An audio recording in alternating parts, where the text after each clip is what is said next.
ఉన్నతమైన మాటలు మనం ఆలోచన చేద్దాం. కొద్ది నిమిషాలు ఎక్కువసేపు మాట్లాడవండి. మిమ్మల్ని బాధ పెట్టాం, మిమ్మల్ని విసిగించాం. కొన్ని నిమిషాలు చిన్న ప్రార్థన చేసుకొని దేవుడి మాటలు మాట్లాడుకొని చిన్న పాట చూసి మనం ముగించుకుందాం. ప్రార్థన. మహాపరిశుద్ధుడా, ప్రేమగల మా తండ్రి, కృపగల మా దేవ, మీకే వందనాలు, స్తుతులు, స్తోత్రములు చెల్లిస్తున్నాం తండ్రి. మీ మహాకృపను బట్టినైనా ఈ రెండో రోజు యొక్క ప్రాంతంలో తండ్రి, ఈ యొక్క సభలో మీ బిడ్డలకినైనా ఉన్నతమైన మాటలు చెప్పడానికి నిలబడి ఉండగా మీ ఆత్మ సాయం మాకు ఇచ్చి నడిపించండి. నేను ఈ ప్రాంతంలోనైనా ఈ శబ్దం ద్వారా నైనా మరి తెర ద్వారా ఎంతమంది అయితే బిడ్డలు మీ మాటలు అర్థం చేసుకోవడానికి నేను ఆసక్తితో ఉన్నారు, ఒకసారి మీ బిడ్డలను జ్ఞాపకం చేసుకుని వెనగలిగే చెవులను గ్రహించే హృదయాన్ని దయచేయండి. నేను మీ ఆత్మ జ్ఞానాన్ని తండ్రి చెప్పుచుండగా సమయోచితమైన జ్ఞానం మాకు మీరే మీ బిడ్డలతో మాట్లాడి నేను వారి యొక్క జీవితాలు మార్చుకోవడానికి అవకాశం కలిగించి నేను ఆ బిడ్డలను రాజ్యవారసుగా చేయను. ఇక కార్యక్రమం ద్వారా మహిమ ఘనత ప్రభావం కేవలం మీరు పొందుకోమని మా రక్షకుడు మీ ప్రియ కుమారుడైన యేసుక్రీస్తు నామములో ఈ ప్రార్థన అడిగి వేడుకొనిచున్నాము తండ్రి, ఆమేన్. ముందుగా తండ్రి అయిన దేవునికి ప్రభువైన యేసుక్రీస్తు నామములో కృతజ్ఞతాస్తుతులు చెల్లించును. అలాగే మరి యొక్క ప్రాంతాన్ని మేము దర్శించినప్పుడు మీరు ఎంతో చక్కగా మాకు సహకరించారు. మరి ఇక్కడ మరి సహోదరుని కరెంట్ అడగగానే కరెంట్ మాకు ఇచ్చారు. మరి ఇక ప్రాంతంలో ఇప్పుడు దాకా వేసిన పాటల యొక్క భావాన్ని మీరు గమనించే ఉంటారు. ఎక్కువగా మేము చూపించిన ఈ దృశ్యంలో మనిషి యొక్క మరణాన్ని మేము చూపించాం.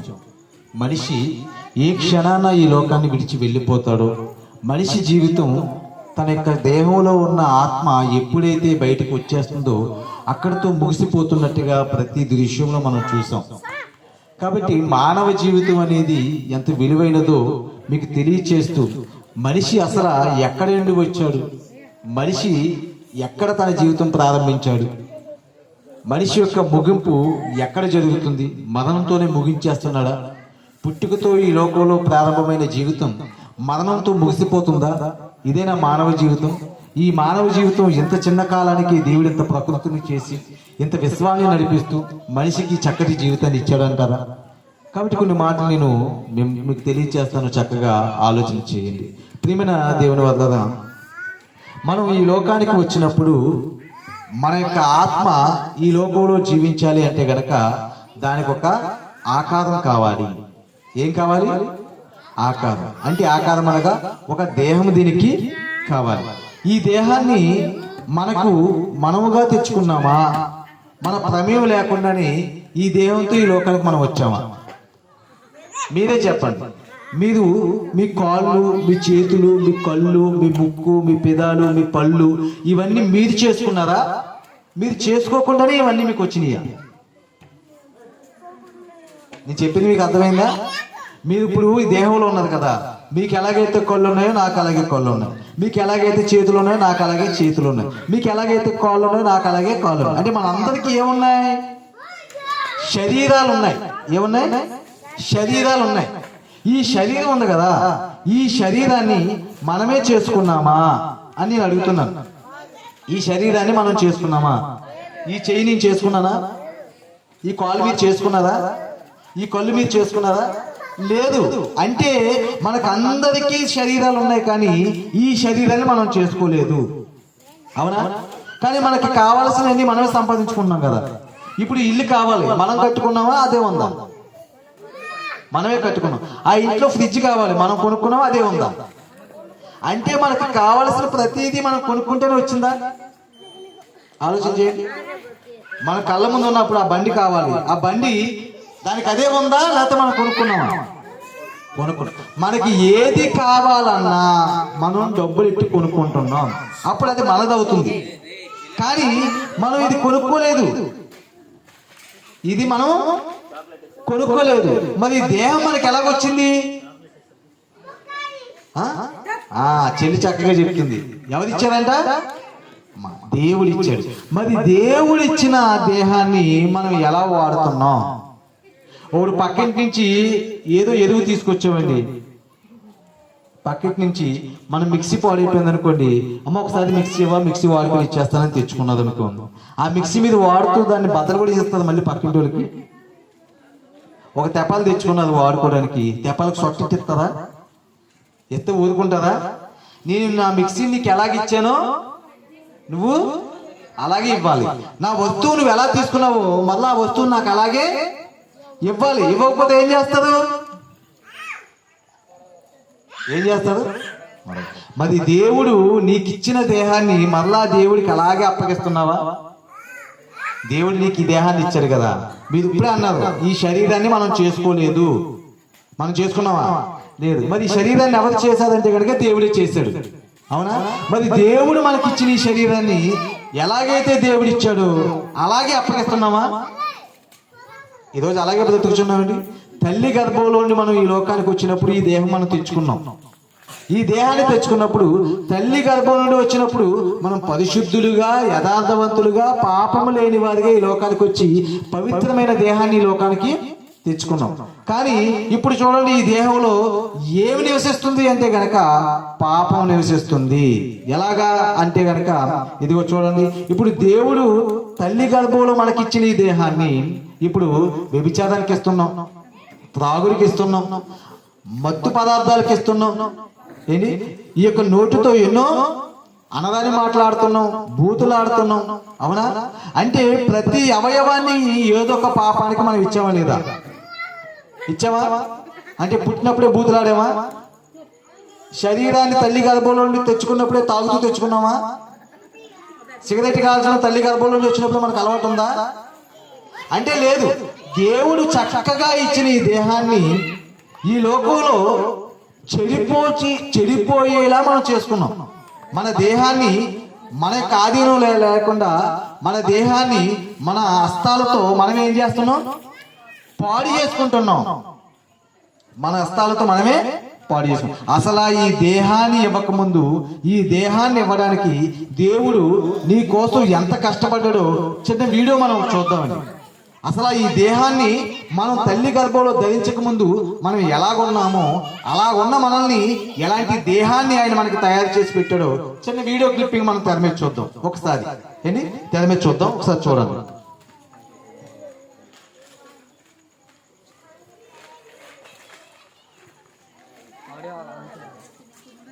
ఒకసారి చూడండి.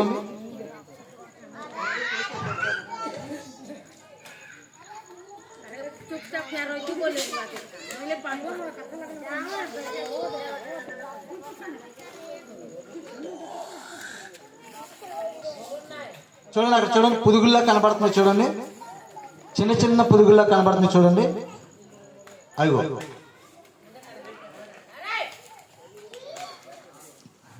అయ్యో చూడండి, తోక పురుగులా కనబడుతున్నాయి. మనం ఎప్పుడైనా నీళ్లు వాడుకోకపోతే మనం బయట వాడుతున్న టబ్బుల్లో కానివ్వండి, కుండీల్లో కానివ్వండి, వాటర్ ఎక్కువ ఉండిపోతే చిన్న చిన్న తోక పురుగులు పుడతాయి కదా, అలా వచ్చిన పురుగుల్లో కనబడుతుంది. చూడండి, అదిగో చూసారా, తోక పురుగుల్లో కనబడుతున్నాయి. అవి ఎవరనుకుంటున్నారు? మనమే. అక్కడ రౌండ్గా ఉంది చూడండి, బాల్ లాగా ఉంది రౌండ్గా. అది ఏంటనుకున్నారు? మనం తల్లి గర్భంలోకి అలా కణంగా ఒక చిన్న పురుగుగా మన ప్రయాణం కొనసాగుతుంది. అలా వెళ్ళినప్పుడు అక్కడ రౌండ్గా ఉంది చూడండి, ఆ రౌండ్గా ఉన్నది తల్లి యొక్క అండం. ఒక స్త్రీ గర్భంలో ఉంటది అది. ఆ తల్లి యొక్క అండంలో చూడండి, ఆ పురుగుగా ఉన్న అవి చూడండి వెళ్తున్నాయి. చూడండి, చిన్న కణంగా ఉండి పురుగుగా ఊగుతుంది. చూడండి, అది వెళ్తుంది. చూడండి, అది మనమే. అప్పటికి ఇంకా దేహం ఇవ్వలేదు దేవుడు. ఇక దేవుడు దేహాన్ని చేయలేదు. కానీ మరి ఎలా ఉంది అంటే కనుక ఆ తల్లి అండంలోకి వెళ్ళిన తర్వాత ఆ చిన్న కణంగా వెళ్ళిన మనము చూడండి, చిన్న చిన్న కణాలుగా విడిపోయి దేహం తయారవుతుంది. చిన్న చిన్న కణాలుగా విడిపోయి అది అలాగా అదిగో గుండె తయారైంది. శరీరం ఇంకా తయారవ్వలేదు పూర్తిగా. ఆ పురుగుకి ఆ కణంగా ఉన్న దానికి దేవుడు ఏమిచ్చాడు? దేహాన్ని ఇచ్చాడు. అదిగో చూడండి, తల్లి గర్భంలోకి వెళ్ళిన తర్వాత అది పిండంగా మారి ఆ పిండము అవయవాలుగా మారిన తర్వాత తల్లి గర్భంలో 9 నెలలు ఈ యొక్క శరీరాన్ని సంతరించుకున్న తర్వాత మనం భూమి మీదకి వచ్చాం. అదే ఆ ఆకారం. అదిగో చూడండి, అదే ఆ ఆకారం. చూడండి, అదిగో అదే తల్లి గర్భంలోకి వెళ్ళిన తర్వాత దినదినము ఒక్కొక్క అవయవ నిర్మాణం మనకి జరుగుతూ ఉంటుంది.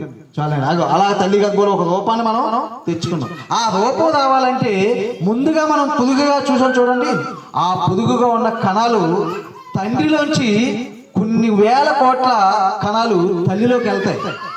అమ్మ దయచేసి పిల్లలు మాట్లాడుకున్నామ్మా. ఏంటి? తల్లిలోకి వెళ్తాయి. ఆ తల్లిలోకి వెళ్ళిన ఈ కణాలన్నీ కూడా నేల రాలిపోతే ఒకే ఒక్క కణానికి, ఇందాక తల్లి గర్భంలో బాలులా ఉందని చెప్పాను చూడండి, దాని తల్లి అండం అంటారు. ఆ తల్లి అండంలోకి వెళ్ళడానికి ఒకే ఒక్క కణానికి అవకాశం ఇస్తుందంట ఆ అండం. ఆ ఒక్క కణమే ఆ యొక్క అండంలోకి ప్రవేశించిన తర్వాత 1వ రోజు, 3వ రోజు, 2వ రోజు అలాగా దినాలు గడుస్తున్నప్పుడు 3 నెలలు అయ్యేసరికి మన కడుపులో ఒక పసివాడు పడలాడని మనకు తెలుస్తుంది. అందుకే చూడండి, ఎప్పుడైనా కొత్తగా పెళ్ళైన దంపతులు అమ్మా ఏమైనా విశేషమా అని అడుగుతూ ఉంటారు. ఎందుకు? ఇప్పుడు నాకు 3వ నెల అని చెప్తారు. ఆ 3వ నెల అనే చెప్పే సమయానికి నీ గర్భంలో ఇంకా శరీరం లేదు, నీ కుమారుడు నీ కుమార్తెతో ఇంకా శరీరాన్ని ధరించుకోలేదు. మరి ఎలా ఉన్నాడంటే కనుక పిండముగా ఉన్నాడు, ఒక రక్తపు ముద్దగా ఉన్నాడు. అలా రక్తపు ముద్దగా మన ప్రయాణం కొనసాగుతూ ఒక కణంగా మన ప్రయాణం కొనసాగినప్పుడు ఆ రక్తపు ముద్ద నెలలు నిండుతున్న కొలది 4వ నెల, 3వ నెల, అలాగా 5వ నెల, 6వ నెల, 7వ నెల అలాగా నెలలు నిండుతున్న కొలది మన యొక్క శరీరంలో, మా తల్లి గర్భంలో మనకేం ఏర్పడుతుంది? శరీరం ఏర్పడుతుంది, అవయవాలు ఏర్పడుతుంది. అందుకే మన యొక్క పుట్టుకకు ముందు మన స్థితి గురించి బైబిల్లో చూడండి ఏమన్నాడు. కీర్తన గ్రంథం 139వ అధ్యాయము 16వ వచనం. కీర్తన గ్రంథము 139వ అధ్యాయము 16వ వచనం. నేను పిండమునై ఉండగా నీ కన్నులు నన్ను చూచెను, నియమింపబడిన దినములలో ఒక్కటైనా కాక మునిపే నా దినములన్నీ నీ గ్రంథములో లిఖితములాయను. చూడండి, ఒక చక్కటి మాట రాయబడి ఉంది. నేను పిండమునై ఉండగా దేవుని కన్నులు చూసాయంట. మనం తల్లి గర్భంలోకి ఎప్పుడు ప్రవేశించామో తల్లికి కానీ తండ్రికి కానీ తెలియదండి. తెలుసండి? మన గర్భంలో మన పిల్లలు ఎప్పుడు ప్రవేశించారో మనకు తెలుసా? తెలీదు.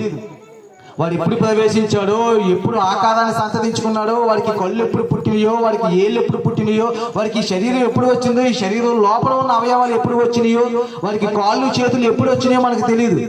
కానీ మనం వాడిని 9 నెలలు గర్భంలో మోస్తుంది తల్లి. ఒక స్త్రీ అయినా పురుషుడైనా, ఒక పిల్లవాడైనా పిల్లైనా, ఆ పిల్లవాడిని ఆ పిల్లవాడిని ఆ తల్లి 9 నెలలు మోస్తుంది. అంటే ఆ 9 నెలల దాకా లోపల ఉన్నవాడు మగ పిల్లవాడు ఆడపిల్ల అనేది మనకు తెలుసా? మీకు తెలుసండి మీ పిల్లలు కొట్టుకుంది లోపల ఉన్నది ఆడపిల్ల మగపిల్లని? చెప్పండి, తెలుసా? తెలీదు. అంటే వాళ్ళు బయటకు వచ్చేదాకా కూడా వాడు మగ పిల్లవాడు ఆడపిల్ల కూడా మనకి తెలియదు. అంటే మనకి తెలియకుండానే మన పిల్లలు ఎవరో మనం తెలియకుండానే మనం మోస్తున్నాం.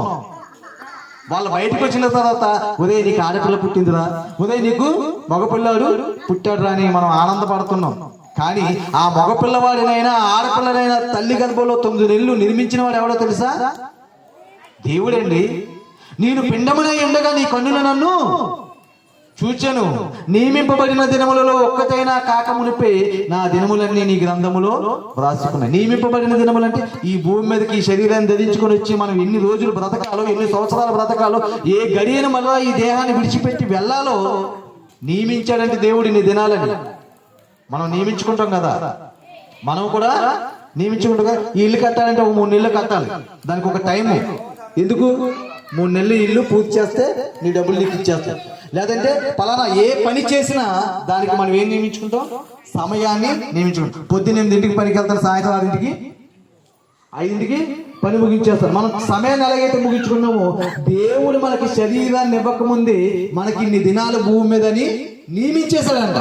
అందుకే నేను పిండమునై ఉండగా నీ కన్నులు నన్ను చూచెను, నియమింపబడిన దినముల్లో ఒక్కటైనా కాక మునిపే నా దినములన్నీ నీ గ్రంథములో రాసుకున్నావు. అంటే ఎన్ని సంవత్సరాలు ఈ భూమి మీద బ్రతకాలి, అన్ని సంవత్సరాలు బ్రతికిన తర్వాత దేవుడు పిలవగా మనం వెళ్ళిపోతాం. అంతేగాని నా భార్య ఉంది కదా నీతో నేను ఇంకా ఇన్ని సంవత్సరాలు ఉంటాను, నా పిల్లలు ఉన్నారు కదా నీతో నేను ఇన్ని సంవత్సరాలు ఉంటాను మనం ఎవరికి చెప్పి ఉండలేం. ఎందుకంటే ఇందాక మనం చూసిన పాటలన్నీ ఎలా ఉన్నాయి చూసారు కదా. ఏ పాటలు అయ్యి? మనిషి ఏ క్షణాన్ని ఈ లోకాన్ని విడిచి వెళ్ళిపోతాడో తెలియదు. మరి దేవుడు 9 నెలలు కష్టపడి ఇచ్చిన ఈ దేహాన్ని ఈ రోజు మనిషి ఏం చేస్తున్నాడు చూడండి. ఎన్ని భయంకరమైన కార్యాలు చేసి దేహాన్ని పాడు చేసుకుంటున్నాడు చూడండి. అలా పాడు చేసుకొని దేవుడిచ్చిన జీవితాన్ని నాశనం చేసుకొని ఈ లోకంలో బ్రతుకుతున్న మనిషి మరలా తన యొక్క శరీరాన్ని బాగు చేసుకుని తన యొక్క జీవితాన్ని మార్చుకొని మారు మనసు పొంది ఉన్నతంగా దేవుడి కోసం బ్రతుకుతాడని దేవుడి ఈ లోకంలో మన కోసం ఎదురు చూస్తున్నాడు. ప్రియమైన దేవుని వల్ల ఆలోచన చేయండి. దయచేసి మాట్లాడకండి. కొన్ని 10 నిమిషాలు నేను చెప్పి ముగించేస్తాను. అలాగే మనుషులందరికీ ఇచ్చాడు దేవుడు ఈ దేహాన్ని. కానీ మనుషులందరూ ఈ దేహాన్ని ఏం చేసుకున్నారు? పాడు చేసుకున్నారు. ఇలా దేహాన్ని పాడు చేసుకొని పాపానికి దీన్ని నిలయముగా చేసినప్పుడు దేవుని కుమారుడైన యేసుక్రీస్తు వారికి కూడా దేవుడు ఒక దేహాన్ని ఇచ్చాడంట. మనం దేవుడి దగ్గరికి వచ్చేటప్పుడు దేవుడు ఇచ్చిన ఈ దేహాన్ని పవిత్రంగా కాపాడుకోకుండా దేవుడికి కానుకో, పువ్వో, కాయో, ఏదో పండో, పలహారం ఇచ్చి దేవుని ఏం చేస్తాం? సంతోషపెట్టాలని చూస్తాం. కానీ దేవుడు నీ నుండి కోరుకునేది నువ్వు ఇచ్చే పండు, నువ్వు ఇచ్చే కాయో, నువ్వు ఇచ్చే కానుకో కాదు. దేవుడు ఏం కోరలేదంట. ఒకసారి చూడండి, ఎబిదీయులకు రాసిన పత్రిక 10వ అధ్యాయము 5వ వచనం. ఎబిదీయులకు రాసిన పత్రిక 10వ అధ్యాయము 5వ వచనం. బలియు అర్పణను నువ్వు కోరలేదు గాని నాకొక శరీరాన్ని అమర్చితివి. పూర్ణ హోమములు, పాప పరిహార బలులు నీకిష్టమైనవి కావు గాని అప్పుడు నేను గ్రంథపు చుట్టలో నన్ను గూర్చి రాయబడిన ప్రకారము దేవా నీ చిత్తము నెరవేర్చుటకు ఇదిగో నేను వచ్చి ఉంటేనని బలియు, అర్పణయు, పూర్ణ హోమములు, పాప పరిహార బలులు నీవు కోరలేదు గాని. చూడండి, యేసుక్రీస్తు ఈ లోకానికి వచ్చినప్పుడు చెప్తున్న మాట. దేవుడు అంటే బలియు, అర్పణయు, పూర్ణ హోమములు ఆయన కోరలేదు. మరి ఏం కోరుకున్నాడంటే కనుక మనకి ఎలాగైతే దేహాన్ని ఇచ్చాడో, మనకైతే ఈ అవయవ నిర్మాణాన్ని దేవుడు ఇచ్చాడు, అలాగే తన కుమారుడైన యేసుక్రీస్తు వారికి కూడా ఈ దేహాన్ని ఇచ్చాడంట. అక్కడ అన్న చూడండి, బలియు, అర్పణయు నువ్వు కోరలేదు కానీ నాకొక శరీరాన్ని అమర్చితివి. దేవుడు తల్లి గర్భంలో నీకెలాగైతే శరీరాన్ని అమర్చాడో అలాగే యేసుక్రీస్తు ఈ లోకానికి రావడానికి ఆయనకి కూడా దేవుడు ఏమి ఇచ్చాడంట? ఒక శరీరాన్ని అమర్చాడు. మనకిచ్చిన శరీరంతో మనం పాపం చేశాము, దేవునికి దూరం అయ్యాము, దేవుని బాధిస్తున్నాము, దేవుని దుఃఖిస్తున్నాము. కానీ యేసుక్రీస్తు అది యొక్క శరీరాన్ని ఆయన ఏం చేశాడు చెప్తున్నాడు చూడండి. ఆయన నాకు ఒక శరీరాన్ని అమర్చితివి అని చెప్తూ 10 వచనంలో చెప్తున్నాడు చూడండి. అది ఎబ్రిల్కి రాసిన పత్రిక 10 వచనం, 10వ అధ్యాయం 10వ వచనం. యేసుక్రీస్తు యొక్క శరీరము ఒక్కసారే అల్పింపబడుట చేత తన చిత్తమును బట్టి మనము పరిశుద్ధపరచబడి ఉన్నాం. చూడండి, పాపము చేత దేవుడికి దూరమైన మనము మళ్ళా ఇప్పుడు పాపము లేని వారిగా పరిశుద్ధపరచబడాలి అంటే గనక దేవుడు యేసుక్రీస్తు వారికి ఇచ్చిన శరీరాన్ని ఏం చేశాడంట? ఆయన ఏం చేశాడంట? 10వ వచనం చదవండి, ఏమన్నాడు అక్కడ? యేసుక్రీస్తు యొక్క శరీరము ఒక్కసారే అర్పించబడి. ఆయన పాపానికి ఏం చేశాడంటే తన శరీరాన్ని అర్పించాడండి. పాపానికి అర్పించాడంటే పాపం చేయడానికి కాదు, పాపానికి శిక్షగా దేవుడు ఏదైతే శిక్షను కోరాడో ఆ శిక్షను తన శరీరం మీద భరించాడు. యేసుక్రీస్తు వారు నువ్వు ఇచ్చిన దేహాన్నేమో దేవుడు నీకు ఇచ్చిన దేహాన్నేమో పాపానికి ఇచ్చావు. దేవుడు ఆయనకి ఇచ్చిన దేహాన్ని పాపపు శిక్షను భరించడానికి ఆయనకి ఇచ్చాడు. అంటే ఆయన గురించి బైబిల్ ఎలా రాయాలి? ఇదిగో లోక పాపములను మోసుకొని పోవు దేవుని గొర్రెపిల్ల. లోకమంతా మనమైతే మనం చేసిన పాపాన్ని ఆయన శరీరం మీద మోసుకొని వెళ్ళి సిలువ మీద ఏమయ్యాడు? ఆయన ప్రాణం పెట్టాడు. దేవుడు ఆయనకి శరీరాన్ని ఇచ్చాడు, మనకి శరీరాన్ని ఇచ్చాడు. మన శరీరాన్ని పాపానికి ఇచ్చాము, ఆయన శరీరాన్ని మనల్ని పరిశుద్ధులుగా చేయడానికి ఆయన బలిగా ఇచ్చాడు. అందుకే దేవుడు తనకిచ్చిన శరీరాన్ని పాపానికి బలిగా ఇవ్వడం చేత మనం ఏమయ్యామని చెప్తున్నాడు అక్కడ? తన చిత్తమును బట్టి మనము పరిశుద్ధపరచబడి ఉన్నాము. ఎందుకు మనం పరిశుద్ధపరచబడాలంటే గనక మనం తల్లి గర్భంలో ఎలాగొచ్చామండి? పరిశుద్ధులుగా వచ్చాం, నీతిమంతులుగా వచ్చాం, పాపము లేని వారిగా వచ్చాం. వచ్చిన మనం దేవుడున్న లోకానికి అదే పరిశుద్ధులుగా వెళ్తున్నామా? లేదు. అందరూ ఏదో ఒక పాపంలో ఏమై ఉన్నారు? బంధింపబడి ఉన్నారు. అలా బంధింపబడిన ఈ మానవులందరినీ కూడా మళ్ళా పరిశుద్ధపరిచి దేవుడున్న లోకానికి తీసుకెళ్లాలని ఆయనకి ఇచ్చిన దేహాన్ని ఆయన మన కోసం ఏం చేశాడంట? దేవునికి బలిగా ఇచ్చాడంట. ఎందుకు అలా బలిగా ఇచ్చామంటే కనుక ఆ బలియాగములో మనం అందరము కూడా ఏమవుతున్నామంట? పరిశుద్ధపరచబడుతున్నాం. అందుకే బైబిల్ చెప్తుంది, యేసు రక్తము ప్రతి పాపము నుండి మనల్ని ఏం చేస్తుందంట? పవిత్రులుగా చేస్తుంది. ప్రియమైన దేవుని వల్ల మరలా ఈ దేహాన్ని విడిచి మనం పరలోకంలో ఉన్న కన్నతండ్రి దగ్గరికి మనం చేరాలి అంటే గనక ఈ దేహంలో ఉండగానే ఈ సత్యాన్ని మనం ఎదగాలి. దేవుడు ఎలాగైతే ఈ లోకంలో ఆ శరీరాన్ని మనకి ఇచ్చాడో మనం చూసాం వీడియో క్లిప్పింగ్ ద్వారా, మన కళ్ళ ముందు కూడా మనకు కనిపిస్తుంది. ఒక రోజు తల్లి నార్మల్ గా ఉన్న ఆమె ఒక రోజు నెలలు నిండిచుండగా ఆమె పొట్టలా పెరుగుతుంది. అంటే అప్పటిదాకా ఆ పొట్టలో ఆమె ఏ శరీరం లేని దానిగా ఉన్న ఆమె ఒక రోజు ఒక కుమారును కంటుంది. అంటే ఆమెకి తెలియకుండానే లోపల ఏం పెరుగుతుంది? శరీరము తయారవుతుంది. అలా దేవుడిచ్చిన ఈ శరీరాన్ని మనం పాడు చేసుకుంటే మరలా దేవుడికి అంతే పరిశుద్ధులుగా మనం కావాలని దేవుడు కోరుకుంటున్నాడు. మరొక మాట చూద్దాం. చూడండి, రోమిలికి రాసిన పత్రిక 12వ అధ్యాయము, రోమిలికి రాసిన పత్రిక 12వ అధ్యాయము మొదటి వచనం మనం చూడగలిగితే కాబట్టి సహోదరులారా, పరిశుద్ధమును దేవునికి అనుకూలమైన సజీవ యాగముగా మీ శరీరాలను ఆయనకు సమర్పించండి. యేసుక్రీస్తు వారు ఎలాగైతే ఈ లోకంలో పాపము చేయని వాడిగా ఉండి ఆయన దేవునికి ఎలాగైతే తన శరీరాన్ని సమర్పించారో, ఇప్పుడు సహోదరులారా మీరు ఎలా ఉండాలి? సహోదరులారా, కాబట్టి సహోదరులారా, పరిశుద్ధమును దేవునికి అనుకూలమైన సజీవ యాగముగా మీ శరీరములను ఆయనకు సమర్పించండి. మీరు కూడా మీ శరీరాలను ఎలా సమర్పించాలి?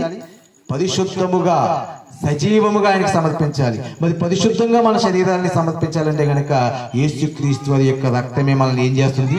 పరిశుద్ధపరుస్తుంది. కాబట్టి యేసుక్రీస్తు వారిని నమ్ముకోండి. యేసుక్రీస్తు వారి యొక్క ఉన్నతమైన ఆ జీవిత త్యాగము మనకి పాప విమోచన కలిగిస్తుంది. మనల్ని ఉన్నతంగా దేవుని యొక్క పిల్లలుగా, దేవుని యొక్క పరలోకానికి పరిశుద్ధులుగా తీరుస్తుంది. అందుకే దేవుడు మన గురించి ఎప్పుడో తన కుమారుని నియమించి మనం దేవుని ఎలా ఉండాలని కోరుకుంటున్నాడు చూడండి. చెప్తున్నాడు అక్కడ చివరికి ఈ మాట చెప్పి నేను ముగించేస్తాను. ఎఫెసీయులకు రాసిన పత్రిక 1వ అధ్యాయము 4వ వచనం. ఎఫెసీయులకు రాసిన పత్రిక 1వ అధ్యాయము 4వ వచనం.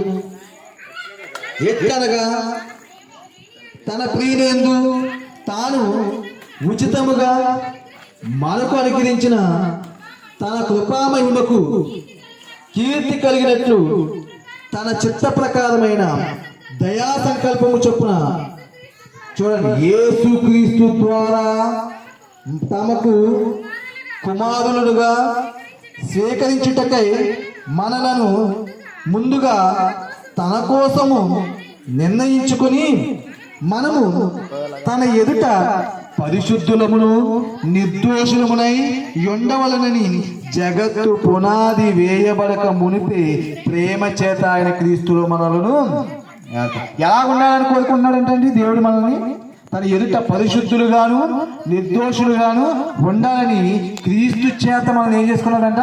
కుమారులుగా స్వీకరించాడు. ఇది ఎప్పుడు ఆలోచన దేవుడిది అంటే కనుక ఈ జగత్తుని చేయక ముందే, ఈ లోకానికి నిన్ను పంపక ముందే ఆయన నిన్ను ఎలా కావాలని కోరుకున్నాడంటే కనుక మీరు పరిశుద్ధులుగా నిర్దోషులుగా తన ఉన్న లోకానికి ఉండాలని, అలా చేరాలని ఆయన కోరుకున్నాడు. అందుకే తన కుమారుని లోకానికి పంపించాడు. అందుకే మన పాపాల నిమిత్తం ఆయనకి శిక్షను వేశాడు. మనల్ని పరిశుద్ధులుగా చేయాలని దేవుడు కోరుకున్నాడు. కాబట్టి యేసుక్రీస్తు వారిని నమ్ముకోండి. యేసుక్రీస్తు వారి యొక్క ఉన్నతమైన ఆ జీవిత త్యాగం ద్వారా మీ యొక్క పాప విమోచన కలుగుతుంది. కాబట్టి ఆయన నిజమైన దేవుడు, నిజమైన రక్షకుడు. మానవుల కొరకు ప్రాణం పెట్టి మనుషులందరినీ పరిశుద్ధులుగా, నీతిమంతులుగా, నిర్దోషులుగా దేవునికి అప్పగించడానికి వచ్చిన ఈ లోక రక్షకుడు. అందుకే ఆయన అంటున్నాడు, నేనే మార్గము, నేనే సత్యము, నేనే జీవము, నా ద్వారా తప్ప ఎవడు కూడా పరలోకంలో ఉన్న కన్న తండ్రి దగ్గరికి చేరలేడు. మనం ఈ లోకాన్ని విడిచిన తర్వాత మన కోసం ఎదురు చూస్తున్నా మన ఆత్మల కన్న తండ్రి అయిన దేవుడి దగ్గరికి మనం చేరాలి అంటే గనక యేసుక్రీస్తు వారు ఒక్కరే మార్గము. ఆయన అన్నాడు, నేనే మార్గం అని. కాబట్టి ఈ మాటలు విన్న మీరందరూ కూడా మీ జీవితాలు మార్చుకొని పాపాన్ని విడిచిపెట్టి రేపో మాపో ఏదో ఒక రోజు ఈ లోకాన్ని విడిచి వెళ్ళిపోయే ఈ జీవితాన్ని ఇక నుంచైనా దేవుని కోసం జీవించి యేసు ప్రభువుని నమ్ముకొని పాప క్షమాపణ పొందుకొని ఉన్నతమైన పరలోకానికి చేరిపోదాం. ఆయనే పరలోకానికి తీసుకెళ్లే ఏకైక మార్గము. మీరందరూ కూడా మీ జీవితాలు మార్చుకొని ప్రభుని నమ్ముకొని ప్రభు రాకడ వరకు లేదా మన యొక్క పోకడ వరకు మరి మీరే ఈ లోకంగా ఒక సరైన నిర్ణయం తీసుకొని మరి సిద్ధపడతారని ఆశిస్తున్న మాటలు ముగిస్తున్నాను. Thank you all. చిన్న ప్రార్థన చేసుకుందాం. మహాగణుడా, ప్రేమగల మా తండ్రి, కృపగల మా దేవ, ఇదిగో తండ్రి ఈ ప్రాంతాన్ని ప్రేమించారు నైనా. ఈ జీవితాన్ని మీరు ఎందుకు ఇచ్చారు? ఈ శరీరాలు తండ్రి నైనా ఈ లోకంలో మాకు ఎందుకు ఇచ్చారు? ఈ శరీరం ద్వారా నైనా మీ యొక్క ఉన్నతమైన లోకానికి మళ్ళా మీ పరిశుద్ధులకు ఎలా చేరాలో తండ్రి మీ బిడ్డలకు నైనా మీ మాటలు తెలియచేస్తాను నైనా. దానికి నైనా మీ కుమారుని ఈ లోకానికి నైనా బలిగా పంపించారు నైనా. ఆ బలియాగంలో మాకు వస్తున్న నైనా ఆ విమోచన, ఆ పరిశుద్ధత నైనా ఇప్పుడు కలిగి నేను మేము నైనా ఈ లోకాన్ని విడిచి వెళ్ళేలోగా ఆ గొప్ప భాగ్యాన్ని మేము పొందుకొని వెళ్ళాలని తండ్రి మీ ఆశ. కాబట్టి నైనా మేము ఎలాగైతే పొందుకున్నామో అలాగే ఈ రక్షణను తండ్రి ఈ బిడ్డలు కూడా తెలుసుకుని వారి జీవితాలు కూడా మార్చుకొని మీ సన్నిధికి రావాలని ఆసక్తి మాటలు తెలియజేసి మీరు బిడ్డలు సరైన నిర్ణయం తీసుకుని వారందరూ కూడా మీ పరలోక రాజ్యానికి నేను వారసులుగా చేస్తానని మీకు ఒక చూపించాను. బిడ్డలందరికీ మారు మనసు రక్షణ దయచేయమని నేను ఇక్కడ ఉన్న మాకు సహకరించిన ప్రతి కుటుంబాన్ని మీరు దీవించమని యేసు వారి పరిశుద్ధ నామమున ఈ ప్రార్థన అడిగి వేడుకొనిచున్నాము తండ్రి. ఆమేన్.